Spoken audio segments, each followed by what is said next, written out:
Yes. She can share them.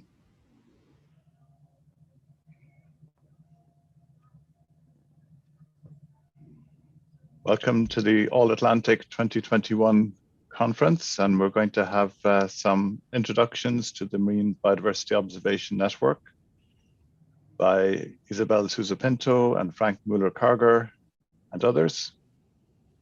And who's going first? Frank? It's me. It's you, Isabel, sorry. Okay, you have the floor. Thank you. Well, good afternoon to everybody. So I'll be starting with this MBON and Advancing Collaborative Biodiversity Observations in the Atlantic. Next. So next slide, please, Joanna. So the MBON, the operational objectives we have is really to build a global community of practice to really collect, curate, and analyze marine biodiversity data and produce hopefully useful products and knowledge to support decision making. We also promote very much inclusive partnership between the different regions. So that's very good for this Atlantic cooperation. So we also promote the marine biodiversity observations because we believe we need more of those, but also their integration with other ocean observations, for instance, physical, chemical, and other observations in the framework of GOOS and all these regional group and national GOOS programs. We also promote best practices for marine biodiversity observation, and we do collaborate very closely with the Ocean Best Practices System. We promote data publication in open access and work very closely with OBIs. We promote also the production transfer of data and products to governments, to civil society, to private companies, and all the decision makers that really have to take decisions that and that need marine biodiversity data and knowledge. Then, of course, we have as a more scientific objective to understand why and how biodiversity is changing and how regional changes are linked with local changes or global changes.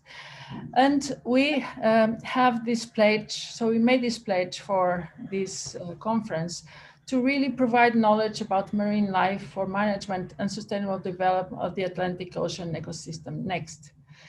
So I'd like just for those that are not so involved in this All Atlantic Research Alliance to give you a little bit of what this is.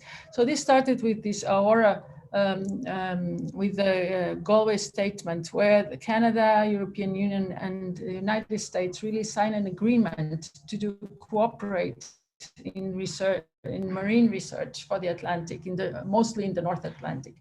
It was followed by, in 2018, by the Belaine Statement that created the All Atlantic Ocean Research Alliance. And this anchor, this project is trying to build this All Atlantic Ocean Research Community. This statement, and this was signed by European Union, Brazil, South Africa, Cape Verde, and Argentina, but also brings together many other countries that are bordering the Atlantic.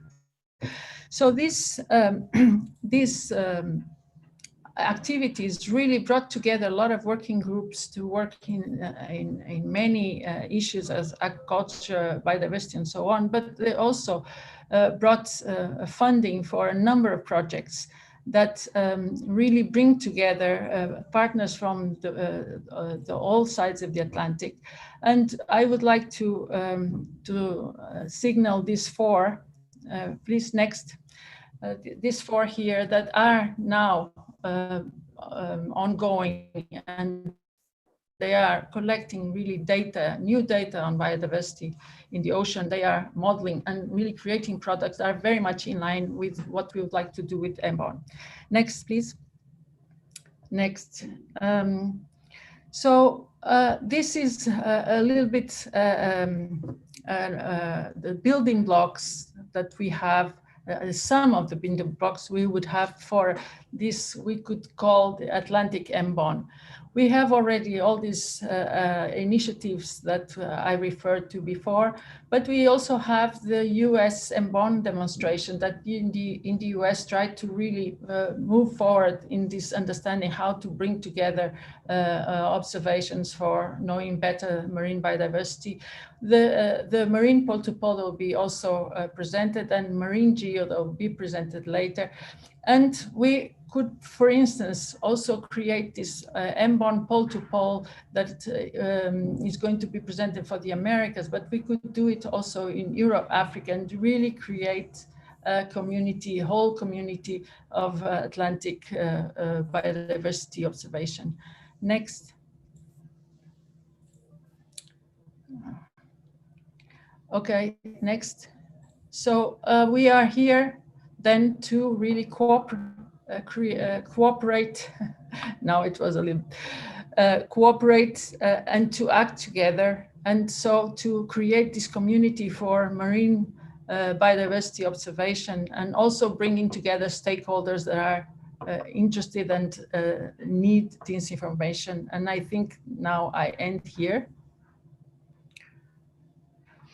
Thanks very much, Isabel, because each speaker has just about 5 minutes, so we have 10 minutes for discussion.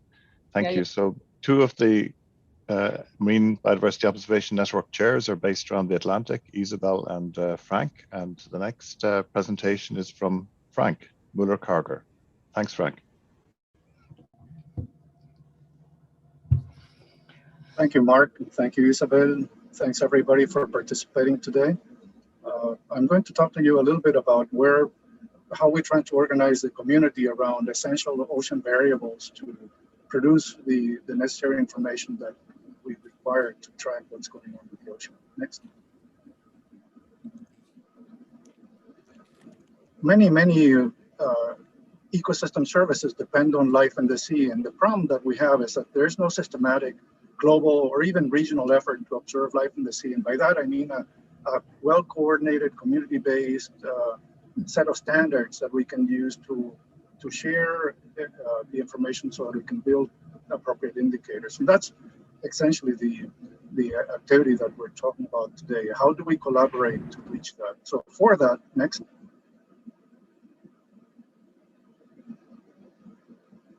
Next slide. Thank you. For that, we're working with international organizations.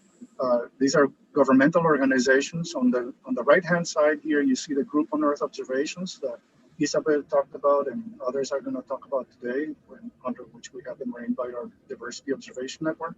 But one of the main pillars of what the activities that we're conducting is housed under UNESCO. This is the Intergovernmental Oceanographic Commission, and they have several programs. One is the Global Ocean Observing System that has physical, biogeochemical, and biological and ecosystem panels. And we also work with the Ocean Best Practices System, the Ocean Biodiversity Information System, or OBIS, and the Ocean Teacher Global Academy. All of these that we link together across these different organizations to develop the standards and frameworks to develop information for the agencies that you see below. Next. So we have this concept of essential variables. This was started by the Essential Climate Variable people, the Global Climate Observing System. There's a number of efforts that have developed kind of in parallel. One is the essential ocean variables, and there's also essential biodiversity variables. In order to construct the biodiversity variables, we need fundamental taxonomic and other types of information about life. Those are the essential ocean variables for biology and ecosystems, and that's what's shown in red in the left-hand side graph.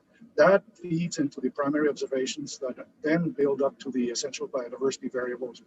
EBVs, essential biodiversity variables, are like maps that change over time, so they have to be. You have to have the independent individual observations. Next. The essential ocean variables for biology and ecosystems are organized this way.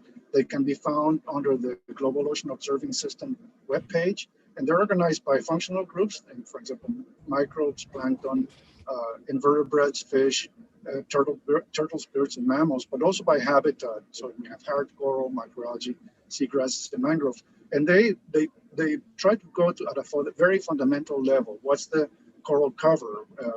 Then what's the species of these organisms? And how are they distributed? So these very fundamental observations that we have to collect and organize using certain standards. And that's what the community is all about. Next. So to do that, we have partnered with these different groups, the Global Ocean Observing System, MBON, OBIS, and the Ocean Best Practices System, to try to develop a framework for the ocean decade that we call Marine Life 2030. So Emmett is going to talk about Marine Life 2030 later, but basically what we have is we have to establish the requirements that society needs to understand the ocean and for the economy, the blue economy, and human health, and so on. So GOOS develops these requirements under these essential ocean variables. They follow best practices developed by the Ocean Best Practices, kept tracked by the Ocean Best Practices System.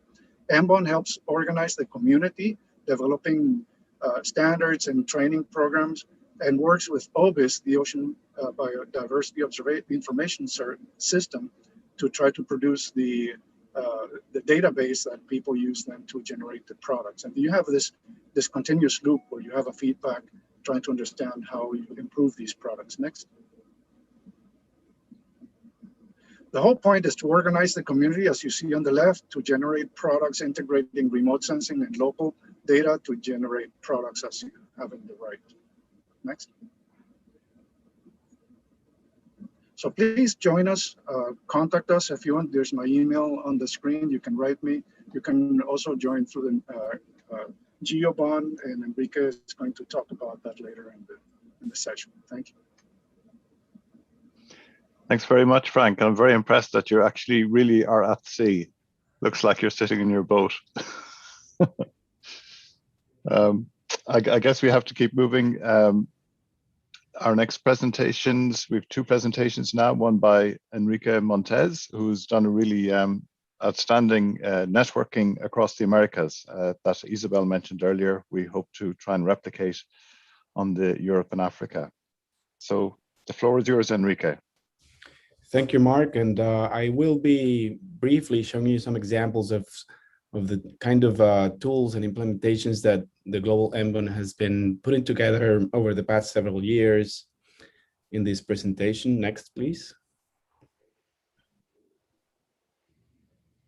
So if you ask anyone what MBON is, it's in essence a community of practice that is dedicated to understanding how biodiversity is changing over time and space around the world and different ecosystems, habitats, etc. And it's doing that by focusing on these three key actions: integrating independent historical, biological, and ecosystem survey data with new observations as they come in, expanding the use and applications of satellite remote sensing methods to scale observations that happen on the ground, gain a better understanding of how the spatial footprint of marine biodiversity observations translate into much larger geographic domains.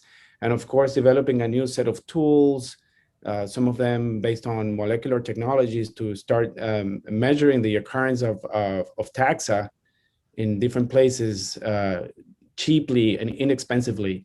And with all of this information, the MBON framework seeks to develop organized databases and data sets in a way that we can filter data by taxa, by space and time, and be able to generate maps, time series plots, and understand how all of the different metrics and indicators of biodiversity change over time. Next.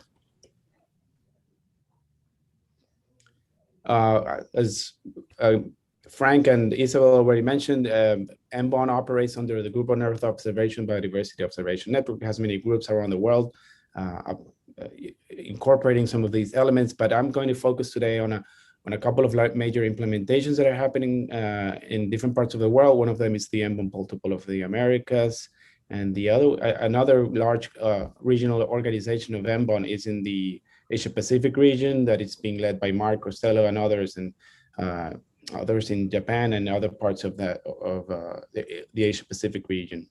Next, please. MBON is focusing on many different elements of biodiversity. It's looking at benthic habitat, as Frank mentioned before, but it's also using information coming from traditional surveys, animal telemetry, metagenomics in the form of environmental DNA, plankton imaging technologies that are collected during field cruises, and many other techniques that are being applied and implemented, aligned with best practices to better understand how biodiversity is changing, how food webs around the world are changing, and why. Next. All of these in situ measurements are being integrated with satellite remote sensing, and specifically we're using the satellite seascape classification methods, which is in essence machine learning classification of different types of satellite data to understand how surface habitats, fluid habitats in the global ocean change over time and space. Next. This type of classification, for example, allows us to understand how the biogeography of a region of interest changes over time and see how each of these different classes that are being generated by this classification method expand and contract. And that in turn lets us understand how the biota that lives within those classes is changing over time in specific spaces. Next. The program is very focused on translating information that is collected on the ground to the Darwin Core schema so that these observations can be shared through the Ocean Biodiversity Information System. And I'll show you a couple of examples of that. Next. The tool, for example, the MBON Pole-to-Pole program is developing field protocols that are standardized that can then be can guide data collectors in a way that then observations can be shared through OBIS, and from there, data can be mapped, can be represented as time series plots, and then are permanently archived and curated in OBIS. Next. The MBON Pole-to-Pole and other programs around the world are implementing capacity building workshops and bringing together coastal ecologists and managers to train people know how to apply these different tools and approaches. Next. And finally, all of the tools and outputs that are stemming out of these different MBON efforts are being shared through different outlets, but most importantly through the Ocean Best Practice System, to which Frank was referring to briefly. And this is a permanent repository for protocols, best practices, and ways of measuring and looking at biodiversity so that others can adopt these tools and implement their own biodiversity observing programs in their countries or regions. And I think this is my last slide. Thank you. Thanks very much, Enrique. You're all very timely. There's some questions in the chat appearing, which will interest Enrique, and thank you, Lean, for answering one already. So if anybody else has questions, please put them in the Q&A box. And without further delay, let's go to the last speaker of this session, who's Emmett Duffy at Marine Life 2030, a new vision or a new initiative within the MBON community and friends. Thank you. Well, first, thank you to the organizers of the All Atlantic Conference and the MBON side event, and to all of you for joining us. It's an honor to be here on behalf of the many partner organizations that have committed to Marine Life 2030. This is an ambitious proposal for a program under the UN Decade for Ocean Science and Sustainability. Our goal, briefly, is to build global knowledge of marine life for local action. Specifically, we aim to realize and operationalize the concept of the global open access system for tracking marine life at high resolution that the other speakers have talked about in some detail. This system, we believe, needs to be co-designed with and in collaboration with stakeholders around the world to prioritize knowledge of marine life that addresses needs of local people. Next, please. So why do we need this? The simple answer is that biodiversity, the variety of life, is the heart of healthy marine ecosystems that people depend on. And yet, as has been mentioned, it is a missing link in global ocean observing. Wild species interacting together govern how marine ecosystems work and how they respond to climate change and other stressors. And importantly, marine life does a lot for us, the people who live around the Atlantic and other oceans.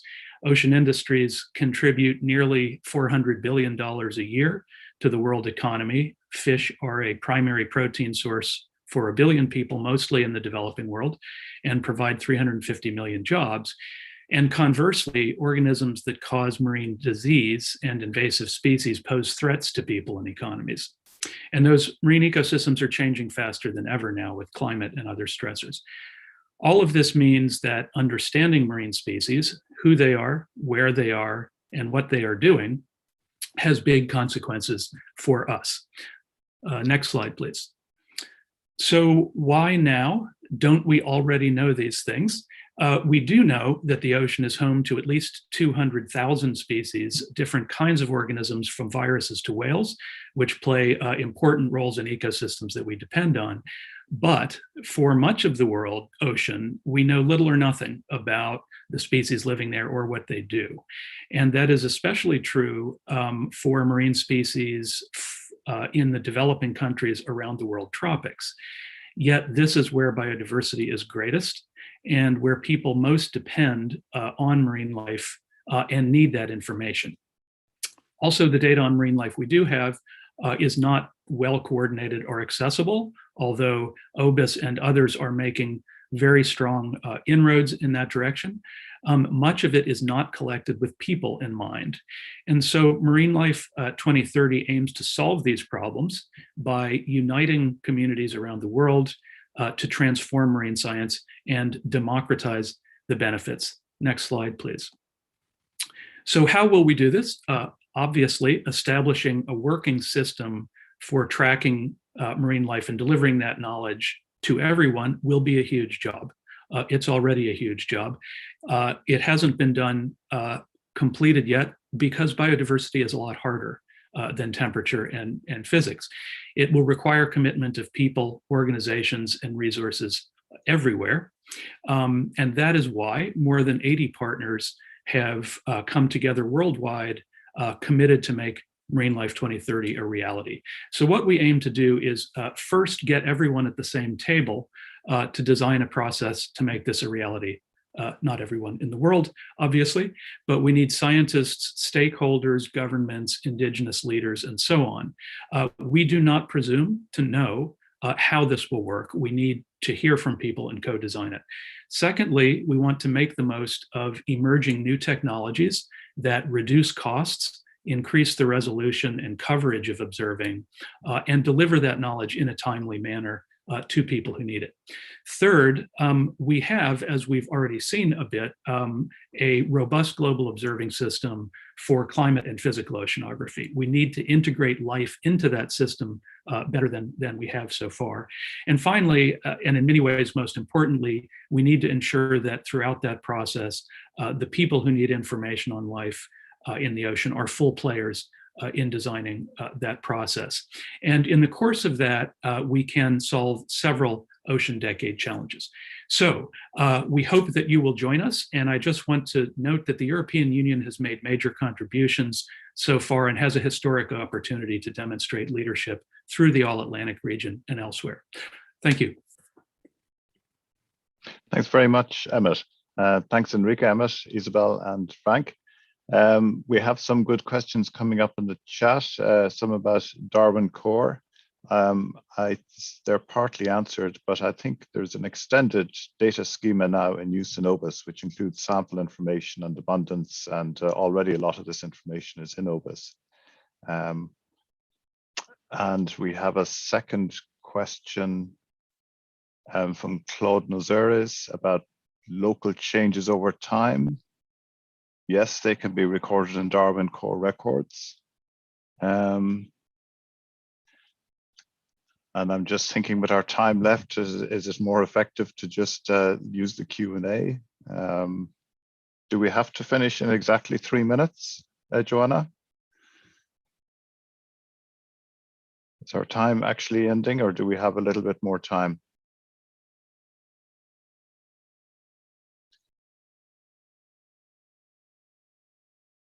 Sorry, I was with a technical problem.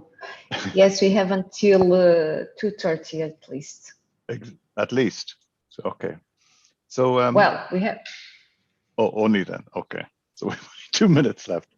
Are there any other questions? Can I answer that question, Frank? On the time? Yeah, I think that the issue of how you record data in Darwin Core and how you link to other standards is pretty critical.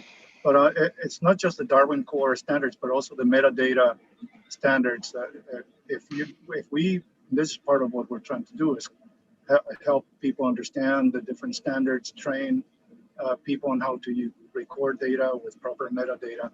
Because I think that the person that put the question is completely right. If you don't know the right metadata, how you link to physical and biogeochemical variables, which is exactly what we're trying to do. This is not just about biology and nothing more. We have to integrate into the global ocean observing system to understand whether the changes are due to biological processes or chemical or physical processes, or people, socioeconomic processes.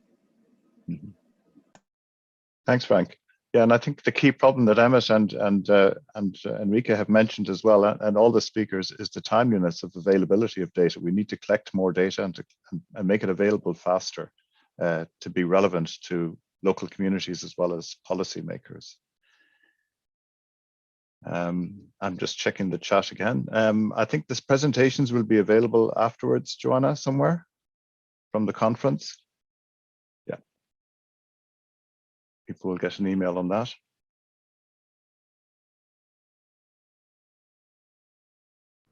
Yes, I will make them available for everyone. Yeah. Dan Lear has a question about the gaps around the coordinated creation, archiving, and publication of data products. Yes, I guess that this touches on how comprehensive and representative the data is. This has been a discussion for many years, and this is one of the things the EBVs and EOVs are aimed to focus on, particular key variables that should be measured. But I think in many cases, other things have to be measured with them. I don't know how we address this problem of gaps. If there's any solutions. No hands up or anything. No. Okay. I think our time is up, isn't it, Joanna? We have to finish bang on time. Well, if we have more questions, I think that we can go with the questions and skip this break. It was only 5 minutes. We have a 5-minute break. Okay. Yeah, we'll start the second panel at 2:35. Okay. So some people might want to take a break, but we'll stay here if there are any questions. So I think people who have not been involved in MBON before, you can register through the GeoBON website and then select MBON as your preferred grouping and join the conversation in that way. And it's a conversation about how we collect data more efficiently and collaborate with other people. And we all have to gather our own resources and time to do this. Unfortunately, MBON and GeoBON don't have their own core funding to give to members. Okay.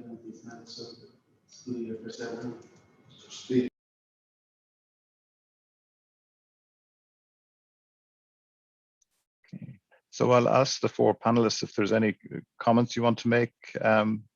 Isabel, Emmett, Enrique, or Frank, if there's anything you want to add that you think, Emmett, yeah? Yes, there's just a question from Claude Nozares about the Barcode of Life database and what role that might play. What I have not mentioned in the Marine Life 2030 summary is that we see a very important aspect of developing the capacity for this as developing the molecular sequence-based library of marine life. So that means developing barcodes that are connected to taxonomically vouchered specimens and images and available. And BOLD is the obvious place for those to live, one of them at least. Yeah, thanks so much. Yeah. Isabel, did you have your hand up? No. Enrique? Very quickly, Mark, I'm going to type in the link to the website for the Pole-to-Pole, which is a sort of a regional demonstration of a international MBON program, so that people can reach out to me or us and learn more about the program. And if anyone is interested in developing similar efforts in other parts of the world, like linking up Europe and Africa to develop a similar demonstration, I would be very interested in collaborating with you and working with you to achieve that. Thanks, Enrique. Okay, I think we should take at least a 2-minute break, and everybody should do a stretch or your favorite dance, whatever you need to do before we settle down again. Thank you very much to all 4 speakers and the very good questions in the Q&A. Very good questions.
Okay, I think we should get started. We have 5 minutes per speaker and then some minutes for discussion.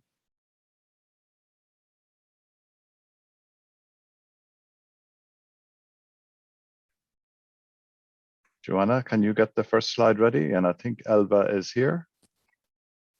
She's the first speaker.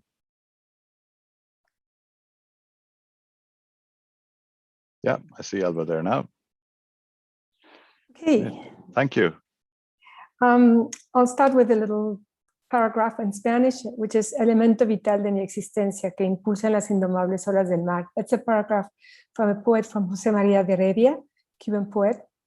And when bringing people together, we take into account that the Caribbean Sea and the Western Atlantic seascape is 80 times larger than their land areas for the sustainable use of this extended, warm, biodiversity-rich ocean that contributes to economic growth and resilience. A Western Tropical Atlantic Region workshop for the UN Decade of Ocean Science for the Sustainable Development 2021-2030 took place, took place in April 2020, and the co-design Western Tropical Atlantic Regional Workshop in November 2020.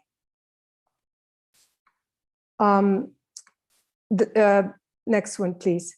Results from the workshop dialogue in the region recognize that the Caribbean region is among the world's most vulnerable to the impacts of climate change, recently highly impacted by sargassum massive bleaching, harmful algal blooms, and reduced fishery. There is an uneven distribution of ocean science capacity Not all have access to the information, knowledge, technology, or skills to make or implement informed decisions regarding the ocean across the region. Age and gender asymmetry exist. Capacity building is urgently required. When bringing people together, ocean data sharing and open access can ensure that a variety of societal groups have access to data, products, and services. These are far from being open access in the region. Ocean science can connect sustainable development and management of ocean resources. Most nations in the region lack a specific strategy focusing on the ocean and SDG 14, its targets and indicators. Tourism is important in the region's prosperity and has severely impacted by the COVID lockdown measures declining, jeopardizing job prospects, in particular the women. Disasters such as hurricanes, flooding, and erosion threaten lives, homes, jobs, and infrastructure in the region shares global problems, including environmental degradation and marine pollution. Some small island developing states have considered enhancing tourism, fisheries, and aquaculture and waste management to boost economic recovery, help create jobs to connect and bring people together, to help reduce with science the marine pollution, and will allow them to a blue economy sustainable portfolio post-COVID-19 recovery. Next, please. Solutions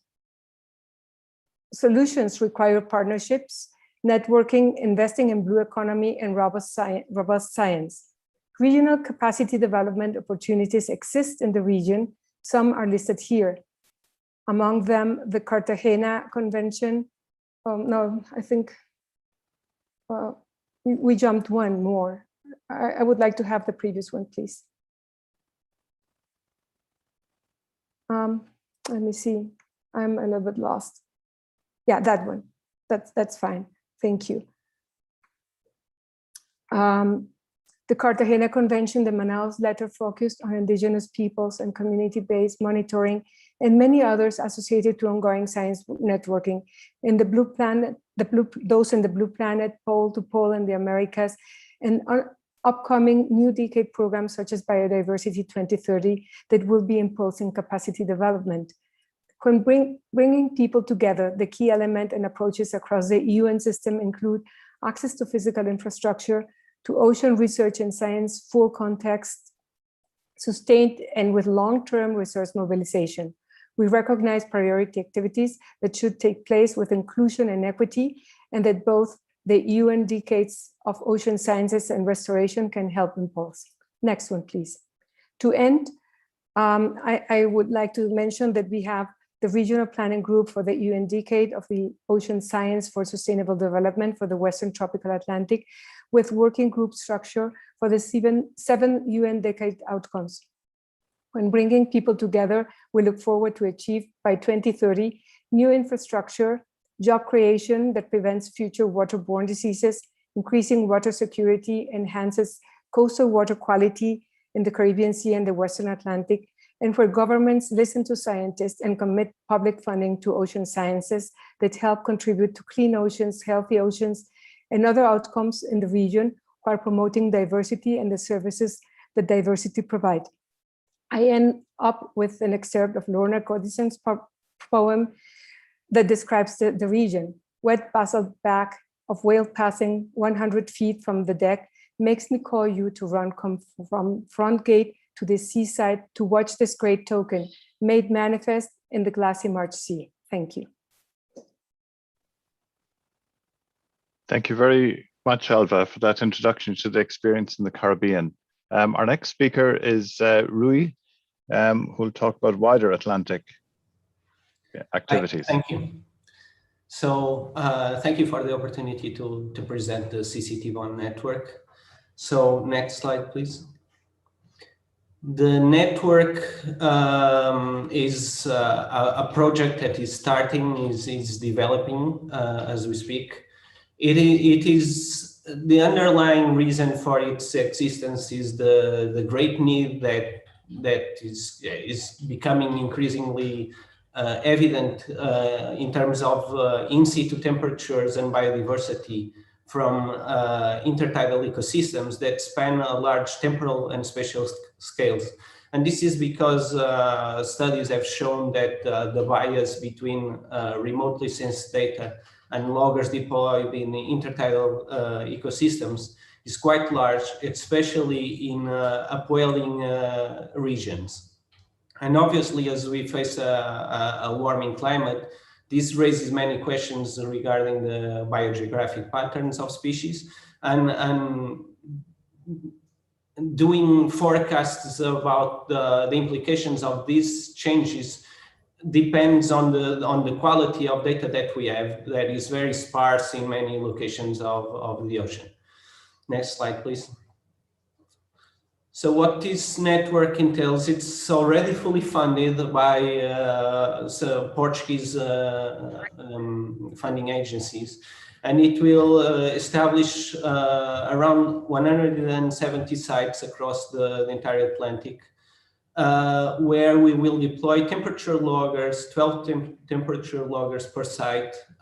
We will cover microhabitat exposure, so it will be very refined within each location, and it will total more than 2,000 loggers, and it will be coupled with detailed biodiversity assessments on each of these locations on varying time frames depending on the remoteness of each location. Next slide, please.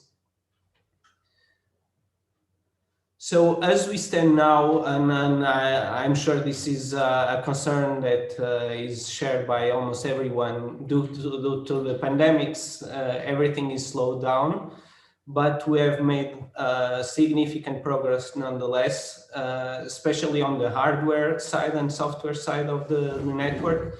So in order to be able to collect all this data in a streamlined way and standardized way, we are developing our own temperature loggers, which we're now testing a version of them that can acquire temperatures hourly for more than 10 years autonomously.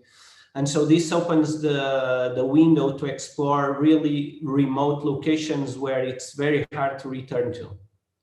We're also developing software applications for smartphones to manage the downloading of the data and relaying to servers, and also flexible communication solutions such as, for example, NFC extension cable that allows us an easier connection to the logger deployed on the rocks from the cell phone. Next slide, please. Regarding the methodology, we're still on with discussions with some of our preferred collaborators, although this will be a very big venture with a lot of collaborators throughout the Atlantic. There's an inner core with whom we're discussing the methodologies before. But generally, the strategy will be that most work is done up front. This is to mean that the deployment of the loggers and the first surveys will be the bulk of the work. And then at each revisit, the work is much simpler than if the work was done throughout the time. Loggers will be inserted in rocks, and this is something that comes from our experience of monitoring temperatures for more than a decade. This really ensures that the loggers can survive for a very long time, in the rocky shores. And we will also deploy a high number of replicates of loggers so that we can endure losses within a decade and still have valid data from most of the locations. The strategy for the assessment of the biodiversity is still being discussed, because we want to make decisions that ensure that we collect primarily standardized data from the entire ocean. And this might pose questions, especially because there's differences in tidal regimes and other ecologically relevant factors that may complicate the issue, but we'll strive to do the best. Next slide, please. Thank you, Rui. I think we need to... and that's it, basically. Thank you. Great. Okay. Thank you very much. It's very exciting, but I want to make sure that the next two talks have enough time. So is Murray or AJ Smith are the next speakers? Is it a duet or will we have one speaker? It will be a duet, Mark, but Murray will go first. Okay. Okay. 5 minutes. Thank you very much, Mark, and thanks everyone for the chance to speak to you today. AJ and I are going to give a quick overview of the iAtlantic project mission. It'll speak to some of the questions from Juan and others in the chat about capacity building and enhancements across the Atlantic. So if I could go to the next slide, please. iAtlantic is a project that focuses on the deep and open ocean Atlantic. So from a marine biodiversity perspective, we deliberately focus on those areas of the Atlantic about which we know the least, and from areas that we will very likely discover new species, new habitats, and feed that information through to the scientific community, but critically to a wider policy audience as well. And by way of background, we built our project with this graphic very much in mind. I think many people are very familiar with IOC's Global Ocean Science Report from 2017. And here we see cartograms where the world is scaled on the top by the numbers of papers published, and at the bottom, the number of citations received. So it's a shocking graphic. It's a graphic that has great impact. And in iAtlantic, we built our plan in terms of enhancing human and technical capacities throughout the project. It's not siloed in any one place. It's everywhere in everything that we do. Next slide, please.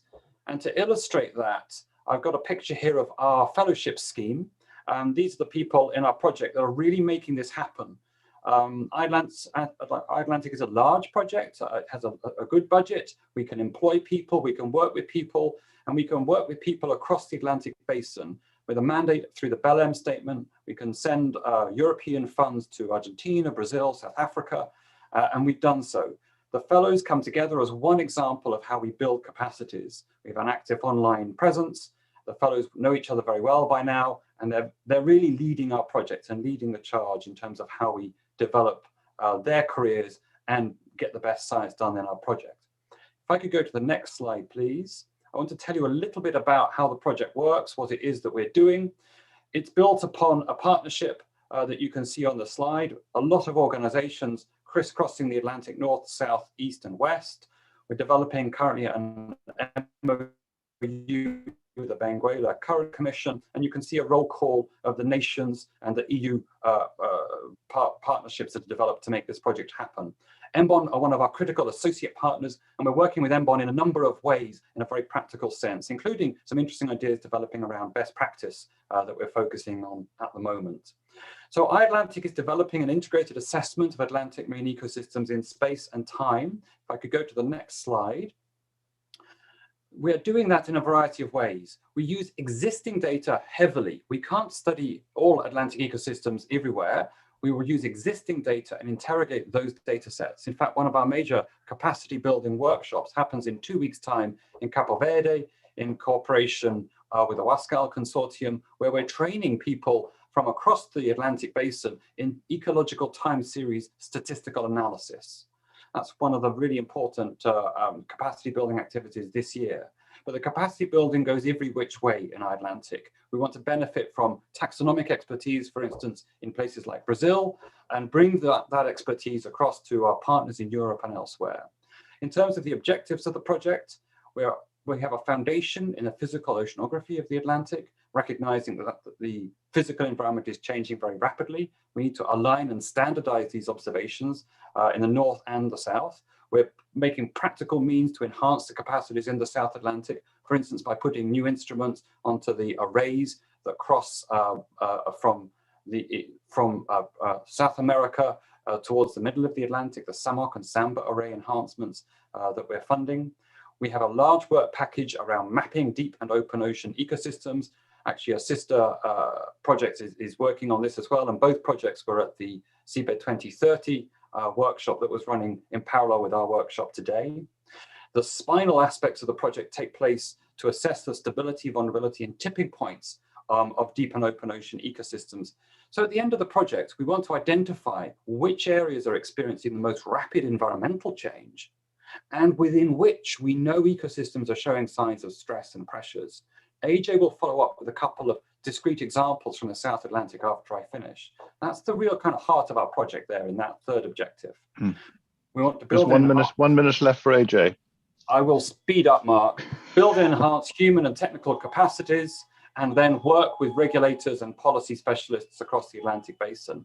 This is the roll call of the team that lead the project, but I did want to note where we are working in the Atlantic. You can see the regional study areas, 12 across the Atlantic. We're also working with the latest technology, including environmental DNA sampling gathered autonomously from an AUV deployed from the Sarmiento de Gamboa this summer. AJ, let me pass the mic to you. Thanks, Murray. Next slide, please. So one of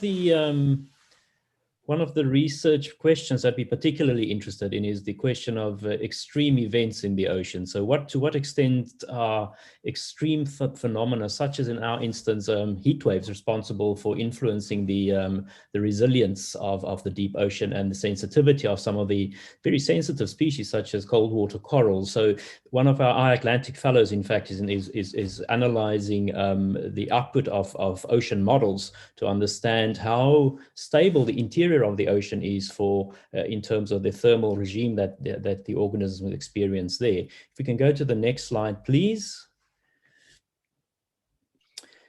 So the output of our research will then, of course, provide broadened capability to monitor, model, and plan the management of sensitive areas in the deep ocean, and to undertake and forecast the assessments of ecosystems in the deep ocean under the influence of climate change. Of course, our work in South Africa has to be very much transdisciplinary. We have to make it relevant to everyone in the country. That's a central focus of our government in South Africa, is the relevance to people. So in that sense, we're very much transdisciplinary, and we're going to, through public outreach programs and so on, of course, make it explain our outputs to the people that are impacted most by the changes that they're experiencing in the ocean. So to this end, we are going to be filling in those unknown gaps in the Atlantic Ocean, which are currently unexplored, as shown by the map of the ocean observations in the Atlantic Ocean. And I'll stop there.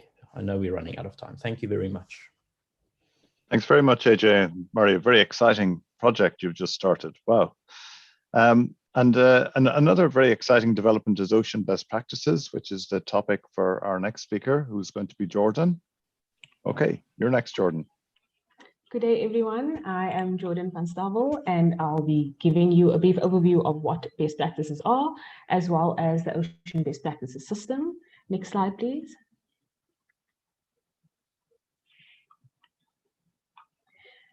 So before we can get into the management and use of best practices, we need to define what best practices are.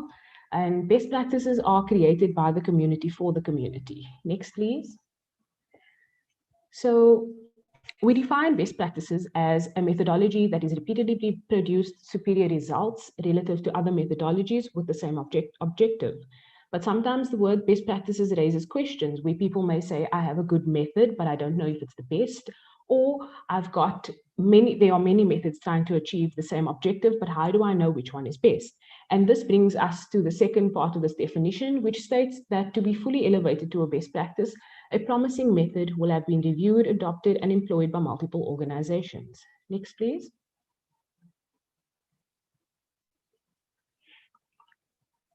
So some of the benefits and impacts of best practices.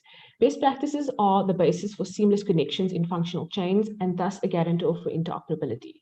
Here we've listed a few. Next, please.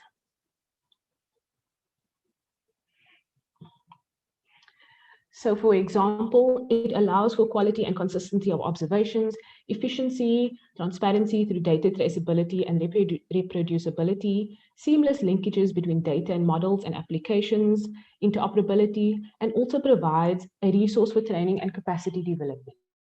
Next, please. So what is the Ocean Best Practices System?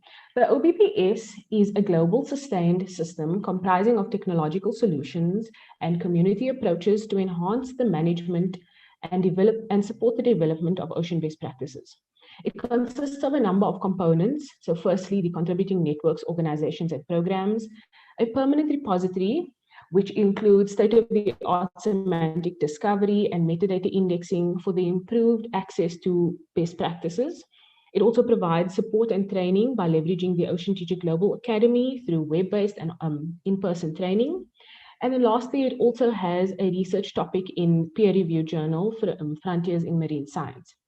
User communities interact with each of these components, and I've also linked the best practice website below for more information. Next, please. So the Ocean Best Practices System will play an integral role in the Ocean Decade, and it also recognizes that underrepresentation exists across the ocean observing sectors. And as a contribution towards achieving the decade's actions and outcomes, we have also formed a task team to try and increase diversity, equity, and inclusivity in ocean best practices development. My colleague, Ms. Cora Hortsman, and myself are the co-chairs of this task team, and we invite anybody who is eager to contribute or participate in this task team to please contact us. You can find more information on our terms and references on the Ocean Best Practices website as well. Next, please. And then I've also just linked a few references for more information on the technologies behind the Ocean Best Practices system, developing your own methods or best practices, and also more details on its contribution towards the Ocean Decade. Thank you so much.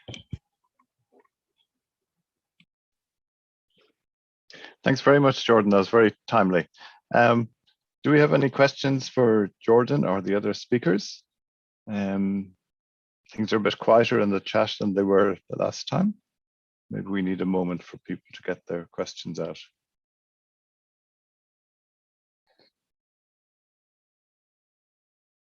If there are no hands up, I might ask the four speakers if there's anything they want to add to their presentations, or they think they might wish to add.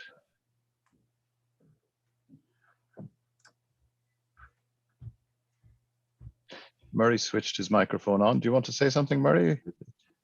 I was just preparing myself. You have two hands up, though, from Anthony and Frank. Oh, I do. Yes, Anthony, please. Okay, Murray, thanks so much for your presentation and idea. I just wanted to find out, how do you connect the work you are doing with ocean literacy? Thank you. That's a great question. We take that on board very much so, and so we do all we can to enhance ocean literacy. In fact, we just completed a project in the North Atlantic where we created a whole series of materials resources that are available. I'll pop a note in the chat to point people to those resources. And what we actually find is that in some ways we're in a very lucky situation. People are fascinated by the deep and open ocean. There's a natural curiosity, and we build upon that. The organisms are beautiful, the habitats are stunning, and there's that also excitement around discovery science that we use. And we work a lot with the mainstream media, as and where appropriate as well. So if a paper comes out, we'll work hard to secure appropriate, publicity around that with organizations like the BBC or the Voice of America and so forth. So it's a great point, and I think it's actually central to the discussion and the debate that we all have at meetings like this, is that we know the issues on calls like this, but in wider society, there's a huge lack of understanding of the importance of ocean ecosystems and the ocean in the climate system. They're good examples. Frank, you have your hand up.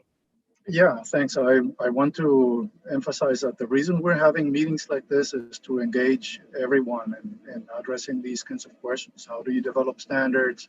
How do we do ocean literacy around these concepts? How do we do more advanced training on the essential ocean variables, or the need for standards for data management or data collection or publication? So this is something that takes a lot of people around the world. And that's why we're creating these frameworks to engage with the decade. So Eva mentioned a regional group. There's many regional conversations happening under the umbrella of the Ocean Decade. It's a wonderful opportunity to get engaged. We don't have all the solutions. We certainly don't have the money, but if we work together, we can try to address these issues.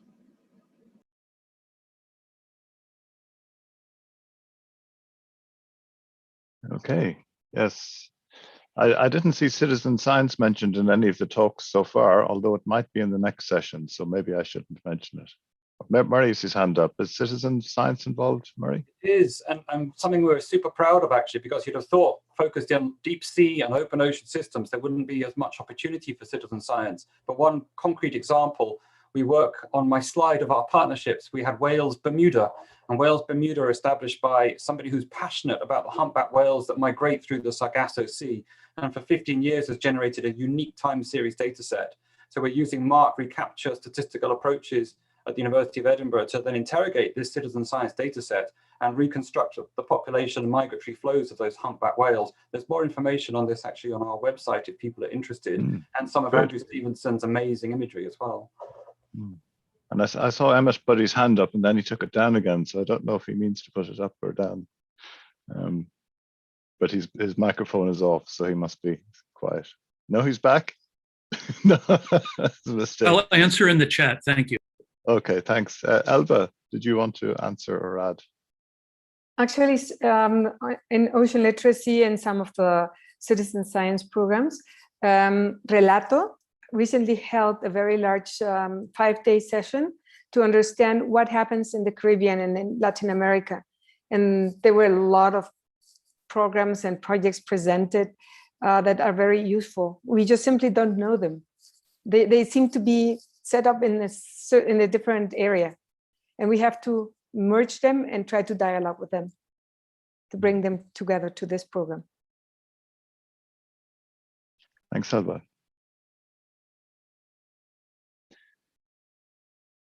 We've just about a minute left here, so we can break now if you like, and we come back at 1:15 for the next session. So I have an opportunity to make coffee, get a glass of water, and keep answering the messages in the chat. So unless anybody wants to say anything now, I think we'll take a break. But it's nice that the chat keeps continuing. Thank you. See you in 10 minutes time.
So I think Brian Arbic will be the next speaker. Brian, if you're you want to turn your camera on.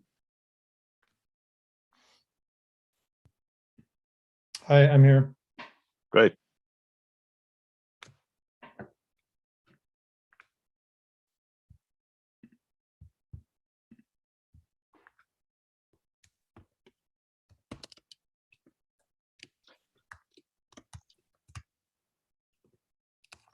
So welcome back, everybody. For this third act, it's actually called the panel act, which is kind of interesting. A regional building block for Africa. And our first speaker is Brian Arbic. Brian, you have the floor. Thanks. Can everyone hear me? Yep. Okay, great. So I'm going to talk about capacity development focused on life in the sea. Next slide, please. And I'll be using as an example the Coastal Ocean Environment Summer School in Ghana, or COSING, a website given there, which is a program that we've run in Ghana for 1 week every year in August since 2015 with support from the US National Science Foundation and others. Next. So the school alternates between the Regional Maritime University, which trains people for maritime careers, shipping, ports, things like that, and the University of Ghana, which has a marine science department. So the first year that we held it at RMU, it was fairly small, as you can see, and we only had lectures. Next. From 2016 onwards, we've had about 100 to 120 or so participants every year. And with all the extra participants from both the African and US European sides, we have extra energy and ideas. We've done more things like field trips to the beach, as shown in the middle, and labs, as shown on the right. Next. And we keep adding new things every year. In 2017, we added boat trips where participants deployed instruments. Next. In 2018, we had, as shown on the bottom, people worked in small groups to do research projects. Next. And then in 2019, the research projects was a larger component. Many people did projects and presented them in PowerPoint. Some of them said that this is the first time they'd done something like that, and that is shown in the bottom right. Next. So in 2020 and 2021, of course, we've had to go virtual because of COVID. So we've had panels and workshops via Zoom, also tutorials on specialized projects. The panels tend to be on things like women in STEM, STEM careers, topics like that. And the tutorials are a little more specialized, like, how do you analyze tide gauge data or something like that. Next. So many people have worked on the Ghana School. There's just so many people I have to thank for this. We've had more than 10 Ghanaian instructors from the 2 universities that we work with, most of whom participate more than one, have participated more than 1 year. So in other words, return instructors. And we've had more than 50 resource persons all the way from undergraduates to faculty coming from the US and Europe. And again, many of them are return participants. Many of the Global North participants had never been to Africa until they participated in our school. And some of those folks are now passionate advocates for capacity development, have taken Africans as PhD students or set up collaborations with African scientists. So the point is that if you do the hard work of setting up a school, people will join you. And it is a good way, I think, to get a lot more people from the US and Europe, for instance, working in Africa. And the next slide is the last one. So the UN Decade, of course, presents a great opportunity to work on capacity development. Here are a few UN Decade related ideas we're working on. So I'm a co-lead of something called EQUISEA, the Ocean Science Fund for All, which is going to be run, well, probably mostly at the Ocean Foundation. And the idea there is that, as we all know, it's hard for scientists in under-resourced nations to get funds to do projects or host workshops or all kinds of things. And so there should be a fund for scientists to apply to for exciting capacity development projects. That's the idea there. An ocean core for ocean science has also been submitted as an idea for the decade. And so the idea there is that inspired by what we're doing in Ghana and also by the Peace Corps, I was a Peace Corps volunteer myself years ago. I think that there should be many, many schools like what we're doing in Ghana around the world. That's the idea of an ocean core, that, if you have the infrastructure, you get young people excited, go abroad and start collaborating around the world. It will work. If you have the money, it will work. I mean, I talk about this idea to many. I was at Scripps a few months ago talking about with collaborators. Young people especially are super excited. They want to do this kind of thing. We're working with many large UN decade programs, including MBON, we talk about these ideas. If all these things were implemented, we would love to just, go full bore and expand this kind of stuff. And I'll close with two things. I can see a few of our participants are from previous schools are on the attendees list.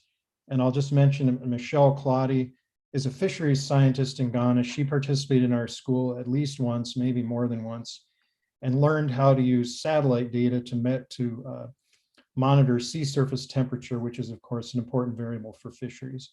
So that's an example of how our schools do impact biology, even though we haven't had a major focus on that.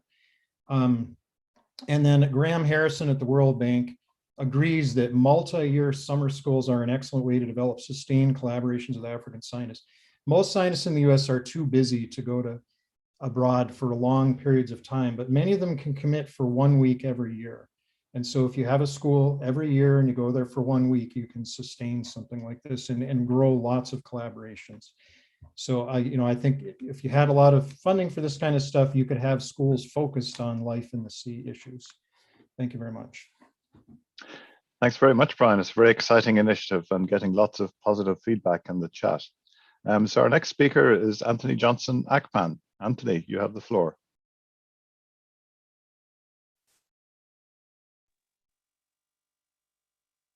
I don't hear Anthony yet, but if you can turn your video on. Yeah, my video is on. Thank you so much, and welcome everybody. My presentation is basically about our proposal to the ocean decade, and we basically have noticed to see that in Africa generally, there's very little knowledge and appreciation about the ocean, hence the need to begin to build capacity and increase ocean literacy on a continent. Hence our proposal, which we have submitted to the Decade Action, to establish an African ocean literacy civil society network, which we believe will be a key action for the United Nations Decade of Ocean Science for Sustainable Development 2021-2030. Next slide, please.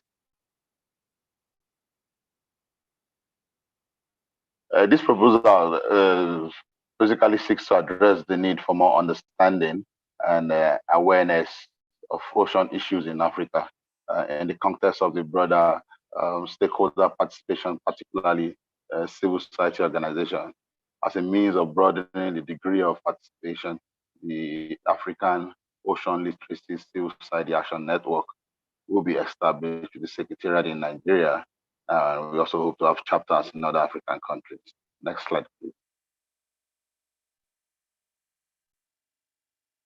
So basically, some of the proposed activities that we anticipate that this proposed network will begin to carry out to build capacity. It's not conclusive, but I mean, some of them will be to build a coalition and set up a secretariat, or more or less a documentation center for administration and implementation of the project activities and for sustainability. Some other activities will include establish ocean education for schools and communities program in Africa. We believe it is important to begin to have this ocean literacy knowledge, even at the grassroots level, at the primary level, so that the children, as they grow up, starting to use, begin to appreciate what the ocean is and how they can contribute to its protection. Another capacity building and training of various stakeholders, including civil society, the media, government, and all key stakeholders, the maritime sector, to really understand what role they have to play to safeguard the ocean. We're also looking at establishing ocean radio program in various countries, maybe 30 minutes program where we're educating the general public about ocean issues. We're also looking at organizing, particularly getting youth involvement in ocean cleanups in local beaches, streams, and rivers and lagoons in all countries. And we think engaging youth is critical. And also we're looking at the observances of the World Ocean Days, and also the African Day of Sea and Ocean, also through workshops, seminars, and essay competition in all African countries. And more interestingly, we're also looking at using art exhibition to host Art to Save the Sea exhibition, highlighting plastic pollution issues in selected African countries. So these are just some of the activities that we think the proposals can bring to bear. Next slide, please. So we see linkages like the question I posed to Murray and AJ. I mean, ocean literacy is key. So whatever you're doing, be it observation or remote sensing, whatever way, there has to be a linkage that people can really now understand from the technicality of the information you are generating, and how does that really apply physically to their lives and to things they can relate with. So we think we see linkages particularly to address challenge 10 of the Ocean Decade, and Objective 3 and Objective 3.1, and the MBON project that I've just been spoken about, and the Marine Life project and other related Ocean Decade programs such as the Atlantic and all of that. I mean, we can integrate and use our ocean literacy skill to vibrate and also encourage the products coming out from your various projects and researches, and enhance people comprehensive knowledge. Next slide, please. So basically, we are still at the proposal stage, and we are calling for partners to partner with us to make this proposal a reality, because we see it's really key, and it's a great necessity. And the knowledge of the ocean on all other continents is high up there, and on the African continent we see that it's very low, and that we also see the number of scientists, ocean-related scientists that are coming out from the continent. So we think by the time we are able to raise awareness among stakeholders about the importance of the ocean and its related activities, then more ocean scientists will be coming out from Africa. So in that context, to follow up our big project on the continent, we seek MOU collaboration with potential partners in the design and in the implementation of the project. There's nothing you can do without money, so we also have to establish a secretariat for the project to run, and also require possible funding support from potential project and partners that we share similar aims. Thank you, Anthony. I think we're running out of time. Thank you very much. Yeah. I just finished as well. Thank you. That's great. That's another very exciting and excellent idea. So the next talk is a little bit different on sustainable shrimp farming. So Tatiana, I think, is the speaker. Yes. Okay. Good afternoon. Thank you. And welcome, everybody. I'm Tatiana. I work at Fazenda de Camarão de Cabo Verde. It's a joint venture between Brazil and Cabo Verde. The idea of the project started in 2008 but overcoming the challenges like accessing the financial loans, fundings, technology, know-how transfer, logistics, and all these. So we started the production in 2018, so we're very new in the market. It's the project, it's community-based. So we are the first shrimp farm of the country, of Cabo Verde. Next, please. Next slide, please. So we located in the island of San Vicente, one of the islands of Cabo Verde, in the Callao, which is a small fishing village. And so the isolation is an advantage for us. It brings advantages and disadvantages. One of the advantages is that we are free from heavy industrial pollution. So we have crystalline pure seawater. We pumped it directly from the ocean.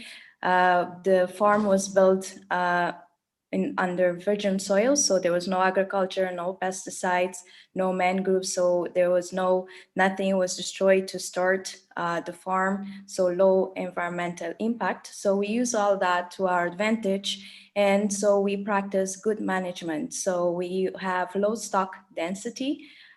So when you have a low stock density, you don't have to introduce chemical products. We use our natural resources. We monitor our water, and as I said, we are based in a community, so we invest a lot in training and employ mostly people from Callao.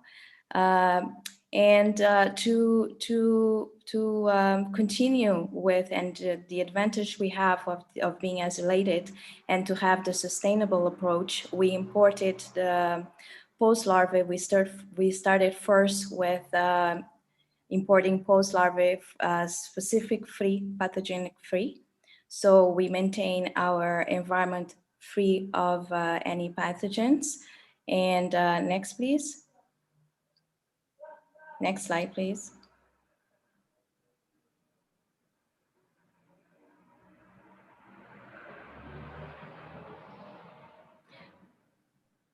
Oh. It's taking a while. Okay, so what we do, a lot of people, when they talk about, next slide, please. When we talk about agriculture products, they are more skeptical, and when you talk about wild caught shrimp, for example, it's more acceptable. But when you talk about ocean sustainability, you have to think of the traceability of the product, and you have to think how it was caught. So for example, shrimp, a lot of the shrimp is they use a trolling method, which is massively destructive to our benthic environment of the seafloor. So people need to be aware of that, so they know about the sustainability, and also compare that with a sustainable shrimp farm where you can trace your product, you know where it comes from, and also in the farm we use renewable energy to reduce our carbon footprint. So we have a biological product. Next, please. The next slides are just to show a little bit of our work. So first we started importing the post larvae, but due to the logistics of transport, because being isolated, it's good. It has advantages, but also when it comes to the logistics, there's a lot of difficulties. So we had to start our own post larvae production. So right now we have our own hatchery, and we do everything from the start. So we have our own breeders, and we produce our own microalgae in the farm. And so we go from the hatchery, which is the first production, the first larvae stage, all the way to the nursery units. And then the next slide, please.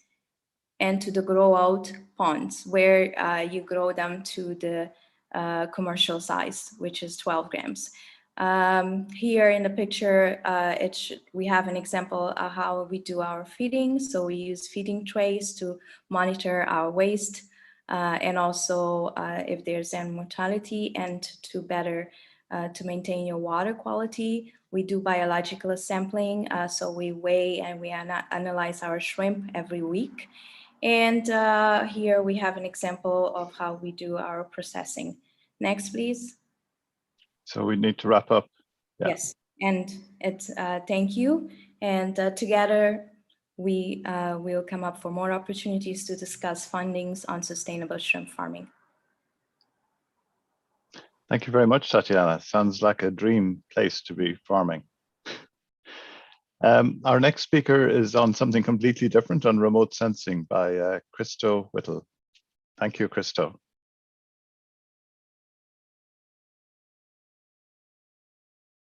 You could turn on your video, Christo, and start speaking.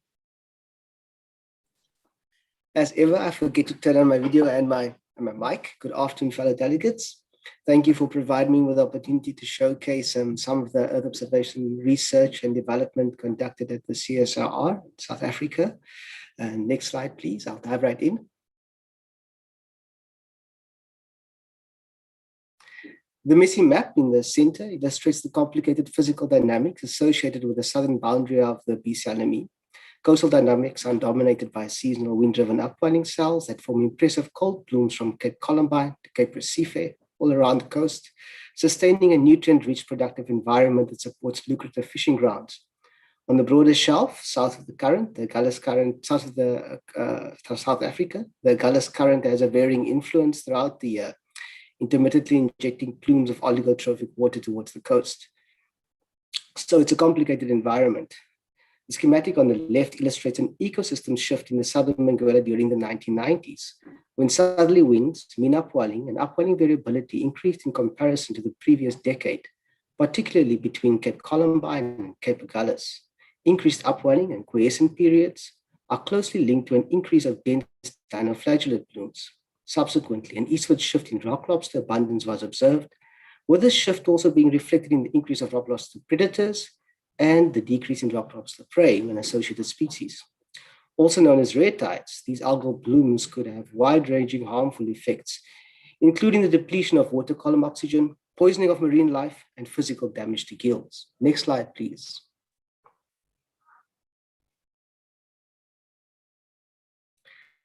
So large marine mortalities resulted in the removal of 415 tons of rock lobster, 21 tons of mussels, and various fish species from the beaches within the St. Helena Bay area during the February-March 2015. As recently as January 21, a less severe rock lobster stranding occurred in St. Helena Bay. This is illustrated in the sequence of images on the slide. The red blob on the accompanying chlorophyll A images are indicative of a harmful algal bloom growing and translating in this retention zone. Its presence eventually resulted in a rock lobster stranding in the southern part of the bay on 15 January 2021. We are, of course, on the hunt for reliable Earth observation ecosystem indicators that can be monitored and form part of an early warning system for possible shifts in the southern Benguela inshore region, particularly factors that promote the increase of harbor currents. Next slide, please.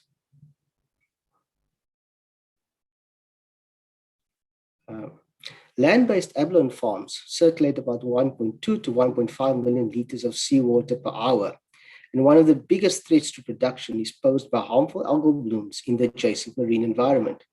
In January 27, Walker Bay was inundated by a large red tide that impacted 3 land-based abalone farms, causing the death of several million abalone and financial losses in excess of 50 million rands. All the aquaculture industries are to some extent susceptible to the negative impact of red tides, whether directly through the assimilation of toxins, mechanical damage, or indirectly through the anoxia from bloom collapse. Next slide, please.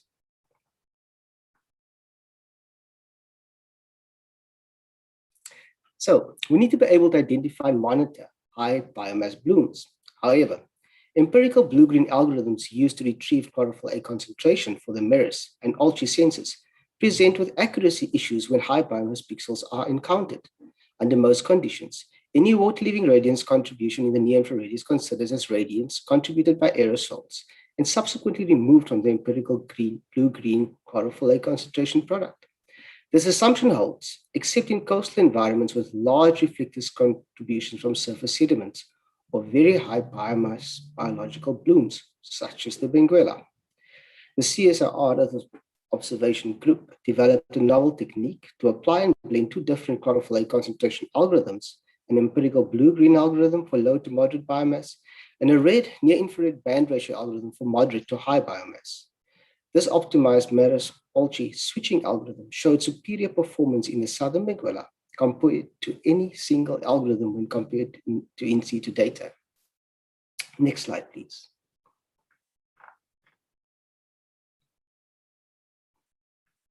So there's a 4-year gap between Maris and Polchy data availability. And to maintain data continuity, we need to look towards the MODIS instrument to fill in the gaps and increase the time series. But the MODIS empirical chlorophyll A concentration algorithm also fails to produce an accurate result under high biomass conditions. So it is necessary to switch to an alternate chlorophyll A concentration retrieval algorithm when encountering these pixels. Satellite-derived fluorescence lineite is mainly correlated with chlorophyll through first-order linear functions at low chlorophyll values or power functions at higher chlorophyll values. Our research group derived chlorophyll A from the MODIS fluorescence lineite product using a power function and used the result to develop a switching algorithm for MODIS to accurately track high biomass values associated with HABs. This optimized MODIS chlorophyll product showed increased pixel retrieval and an improved correlation with higher biomass values in comparison to the OC4 algorithm when validated against in situ data. Next slide, please.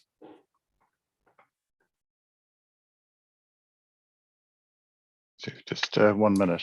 Since active upwelling and subsequent, okay, thanks.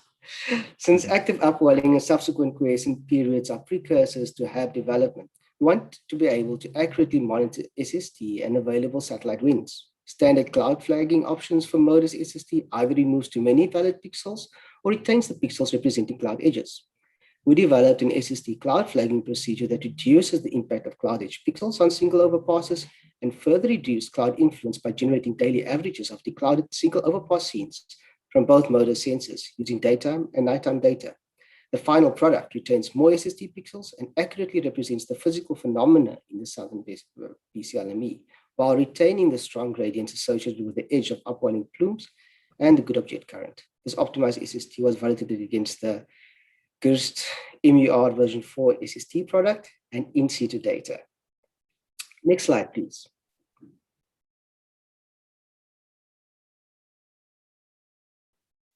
Once we have identified the presence of a bloom, it would be useful to determine the level of threat posed. To that end, a recently published algorithm presents the possibility for the identification of different phytoplankton communities from space using the spectral characteristics of the recorded signal in the near-infrared to distinguish probable community dominance. The CSR algorithms described in this talk reduce spatial temporal error associated with limitations inherent in Earth observation algorithms that were not intended for detecting the extremes associated with the southern Benguela large marine ecosystem. Thank you for your attention. Great. Thank you very much, Christo. And thank you all the speakers for very clear, nice short talks. It's hard to give a good 5-minute talk when we have so much to speak about. I noticed that there's a couple of questions for Tatiana about the waste from the shrimp farm and if they're considering to grow algae in it, seaweeds in particular. We have some, Isabel is likes seaweeds, so maybe Tatiana would like to speak to, multi-trophic aquaculture if you're considering it. And then there's a second question from Daniel I'll get back to as well after this. Yes, so about the waste, what we do is we have a sedimentation lagoon where all the wastewater goes to, and then it's treated. And in order for us to release it in the sea, it has to be in the same parameters, except for the salinity that will be high. And in terms of the seaweed, it's something we haven't thought about yet. But there's still, like I said, we are still new, and there's a lot of projects that could be done together and lots of studies. Great, thanks, Tatiana. Isabel is dying to talk about seaweeds. I know she has her hand up, so I better let her speak on seaweeds. No, just to say that you're really throwing away a lot of resources, because you know, with that you can really get a lot of biomass. But I talk then. Yeah. Thank you. Daniel raised an interesting question, which has been partly addressed, but I think is core to these problems, is how do we get data out more quickly? How do we collect data more efficiently and make it available more quickly? And this is really at the heart of the big issue that MBON is trying to solve. Frank has shown graphs of 5 more years delay before data gets into OBIS. And the scientists were not very good at this. The citizen scientists are perhaps much better. But if anybody wants to put a hand up as to possible solutions, how we accelerate timely publication of data and collection. Frank, you have an answer. Well, I have more questions than answers, but I think that this is something that we can learn. So it's not all scientists that are causing this delay in the delivery of data. For example, meteorologists, you know, they listen to society's needs and they said, well, we need to find a way to harmonize data, put it out in a GTS stream, share it around the world, and everybody agreed that there's some key, not everything, but there's some key measurements like the wind speed, direction, humidity, insolation, you know, some very fundamental measurements that have to be shared so that you can forecast the weather. And so this is the kind of thing that we can learn from.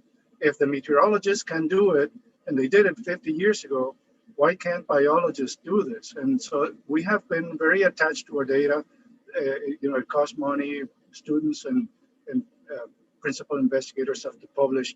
And yet, I think that the argument that we're making is that we don't need to share everything that we do, but there may be some fundamental observations that we can collect locally for our own investigations that complement everything else that we're doing, that can inform society locally, but also help us understand what is happening at a global scale. And that's the key, is how do we get to that point where we can agree what is it that we can measure together about biology so we can understand how the life in the sea is changing. And that's not a simple question. And we have to overcome a cultural obstacle also in how we share information. So there's no question about that.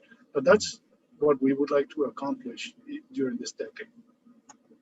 That's right, Frank. So other people have done it, so why can't we as biologists? And I think Emmett and then Murray have some responses. Emmett. Yes, I think Frank made good points. I would add 2 things about that time scale. One, which is in some ways the elephant in the room here that we haven't mentioned yet, is that biodiversity is hard. It's a lot harder than temperature. Generally speaking, it requires you know, intensive sort of human knowledge as opposed to simply being able to measure it with an instrument. We hope that that will change with time. There's a lot of progress in that direction, but that's one of the things that will move it.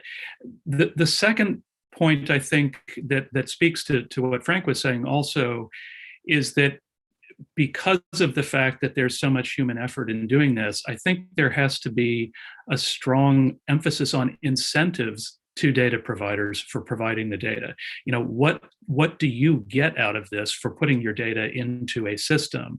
And, you know, in Smithsonian Marine Geo, we are primarily working with other scientists who are interested in publications, and that's a strong incentive. But of course, that won't work for all of these kind of situations. So I think that just thinking about the incentives to data providers is going to be an important aspect of this.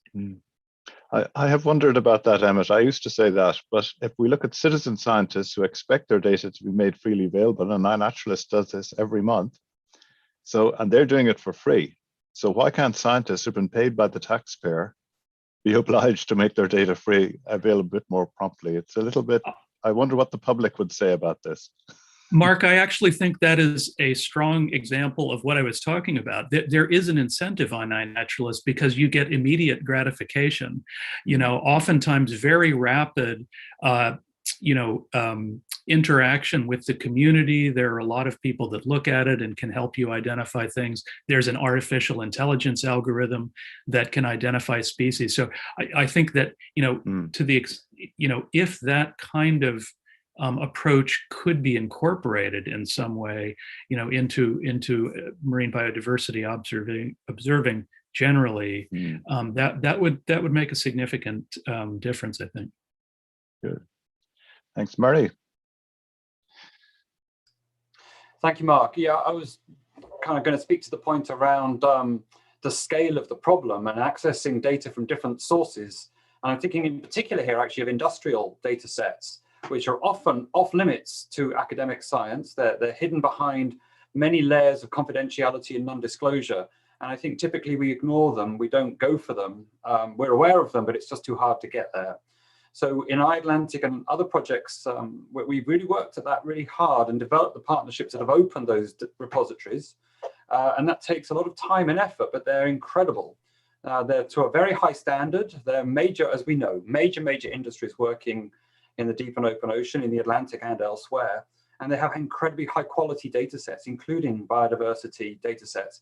They're at the leading edge of eDNA testing and implementation in the field. And in fact, often these data are not very commercially confidential, and with the right negotiation and discussion, we can access these. It's only going to increase when we look at the upscaling of renewable energy installations, for instance. This marine sprawl, this industrialization of large areas of marine space, whether we like it or not, it is happening, and there are huge opportunities around that. But it does mean engaging right at the coalface with those sectors. From iAtlantic, we've just secured a data set that Brazilian partners had been trying to access for maybe 5 to 10 years. But the convening power and application through global industry bodies allowed access for the Brazilian partners to these data sets, including very commercially interesting data sets, multi-beam bathymetry included alongside species data as well. So I think that's a kind of key opportunity for us as a community to look at really seriously. That's a very good point, Murray. It's good to talk to industry. I've discovered that industry are really pleased if somebody wants to publish their data and make it available, because it gives them actually visibility and shows they're being a good citizen. So that's a very good idea. We need to talk to the industry. Isabel has her hand up. Isabel. Yeah, actually, we were discussing this in IPES, in the Data and Knowledge Task Force, and we're creating this system that can really identify how many times your data is being used, for instance, in IPES reports.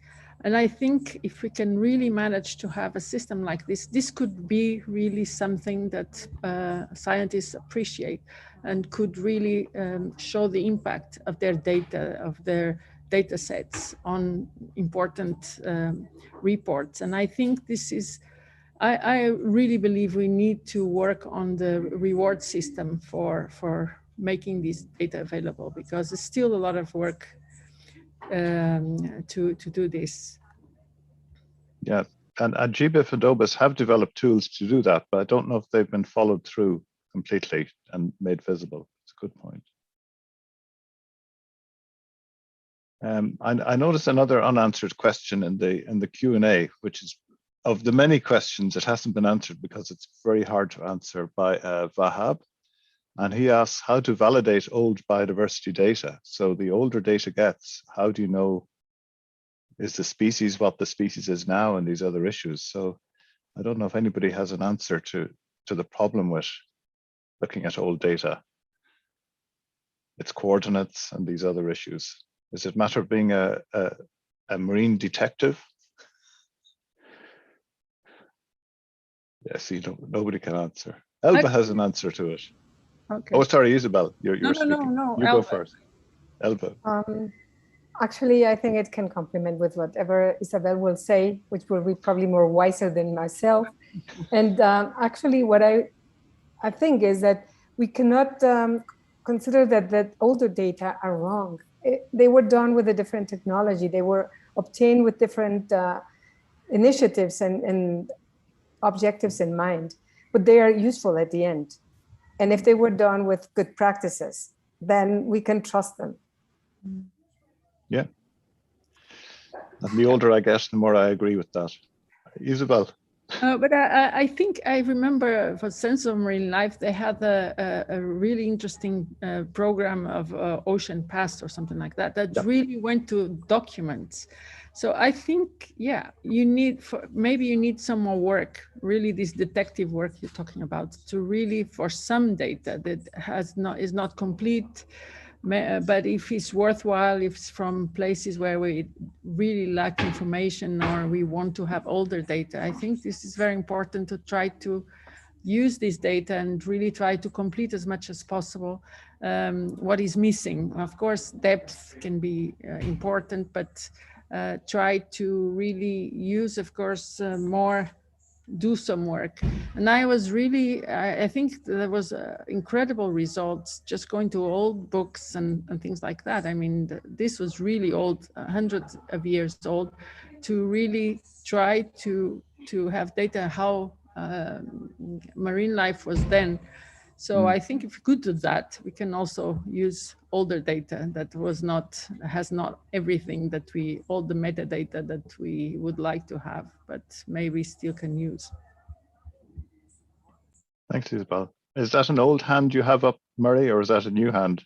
It's a new hand, but actually, Mark, Isabel has already trailed what I was going to say. So here's something I wanted to show you all, since we have cameras. This is The Depths of the Sea. Who knows this book? By Charles Wyville Thompson, who led the Challenger expedition, and he was a professor in Edinburgh. This is a fantastic book. And in this book, Wyville Thompson talks about stony copses of deep sea corals covering many miles between the Faroe Islands and the Shetland Islands. Well, I remember going there on my first research cruise in 1997. We couldn't find those stony copses. They weren't there. They've all been trawled up, I would argue. So this point that Isabel makes is absolutely right. It depends what we're trying to get. The old information is incredibly valuable. It gives us that context that otherwise is entirely lost. And there is a really nice discipline, of course, of historical ecologists that are busy pursuing that. And I think there's a lot more that can be done. I think it's absolutely fascinating and a huge opportunity. Thanks very much. We've just 5 minutes, so I'd like to give the floor to the people who haven't spoken yet. There's Brian, Anthony, Jordan, AJ, Rui, Alice. Oh no, Alice is supporting, and Katerina. If there's any comments you want to make on the session so far. I mean, I'll just say, again, I think we all agree capacity development is really important. I think someone, I don't know if it's from the audience or the panel, pointed out that, human resources in under-resourced nations, there just aren't many oceanographers. So I just think it's really important to increase the number of oceanographers in places like Africa and elsewhere, not just Africa. I think everyone would probably agree with that, right? You must be an oceanographer. Yeah. Well, can I come in? Anthony, sorry. Yeah. I mean, just like you said, I mean, you cannot emphasize the importance of people to understand their impact on the ocean and our impact on the ocean and what the ocean means to it. So, particularly, like I mentioned in my presentation, Africa is really backward in ocean-related science and understanding. And some of these efforts we are trying to do is to boost this capacity and all of that. So we really call on various existing projects that have experience to really support us and to enable us to put this proposed action at the implementation. Thank you. Yeah, it's fundamental because in my parents' generation in Ireland, where I grew up, they never did marine science in school. It was never mentioned. It's only in the last few decades that marine science has even been in schools around the world. So it's really important to have an informed society. Any of the other speakers, Christo or Jordan? I have a quick comment, Mark. Just to compliment Enrique, what Brian and Anthony were saying. It's solving the issue of biodiversity data becoming available to the community and being useful for all of the applications that we talked about. It's very important to focus on capacity building, investing in capacity building as a priority. This has the benefit of providing people with the tools needed to implement biodiversity monitoring, but it has the synergistic effect of building a network, people that start talking to each other from very different places that otherwise would have not been able to meet and learn from each other. So, and in addition to that, I think it's also very important that these marine ecologists and maybe managers interact more heavily with the data science communities to really close the gap between, the ability to collect data and share the data through these open archives. We've noticed that there is an important limitation, technical limitation, people doing that because it requires a lot of time to learn how to use these different applications for data schema, transformations, and sharing. And so it's very important that we also invest in developing computing tools, software, and code that will facilitate the process for people to share data. Thanks, Enrique. We're just about at the end. Did Jordan or anybody want to say anything? Are you okay? Yeah. I'll just add one comment. So I just wanted to thank everyone for the really wonderful presentations. And then also just adding on to what Anthony mentioned, that ocean literacy is so important. And I think bringing the message across of how the ocean could be important to, say, for instance, people who are living in landlocked countries, just bringing that across and getting the value of the ocean to those people, the message is so important for them to understand how it actually affects their daily lives and how important it is to get involved and to try and make a difference towards the decade and just towards a sustainable ocean in general. Thanks. Thanks, Jordan. And Christo has his hand up. Christo, and then Frank. Thanks. Also, thank you for inviting me to speak. I kind of come in at the end and feel like an outsider from the physical perspective, all the biology talk. But when it comes to the education, I think target audience is really a big deal in terms of where we are talking, the level that we are talking at. Our target audience is clear, scientists. And when we're talking about data and data sharing, but if we want to talking about levels of education, aiming it at postgraduate or graduate school is already too high. We should be thinking about engaging in social media at levels that are accessible to the people who's going to matter next. So if we want to talk about something more popular, what's happening on Twitter, or even memes, and I'm just thinking about my kids now, memes and TikTok, those kinds of things. But this is what the kids are paying attention to, and also YouTube. They learn a lot from YouTube. Whenever they need to go and research something, that's where they start. So that is, if we want to create a profile for our science and engage, the impact that my octopus teacher had, everybody had to watch that. It was just being bandied around socially. This is the kind of thing I think we should be looking at. I mean, we're already doing the other education at the tertiary level. It is what's happening below that where we are eating the snack, I think. Thanks. Thanks, Christo. I'll give the final word to Frank, but I want to make a personal word of thanks to Joanna Suarez, who's hidden in the background somewhere, but she's organized all of this event, put all your slides together, sent you all the reminders and reminders again, and coached us all to have a very successful session. And if you all want to turn your cameras on, she might want to take a little photograph of everybody, a screenshot before we finish. So Frank, as one of the two co-chairs of MBON, do you want to have the last word? Yes, Mark, I wanted to also thank Joanna and Alice and the team at the Air Center for organizing this, and for all the speakers, and you, Mark, for helping moderate this. I want to remind people that we have additional sessions this afternoon, one on the microbiome of the Atlantic, and also one on the contributions of the Atlantic to global observing. So the presentations continue, and please welcome, thank you very much for everything. I appreciate everybody that listened to us.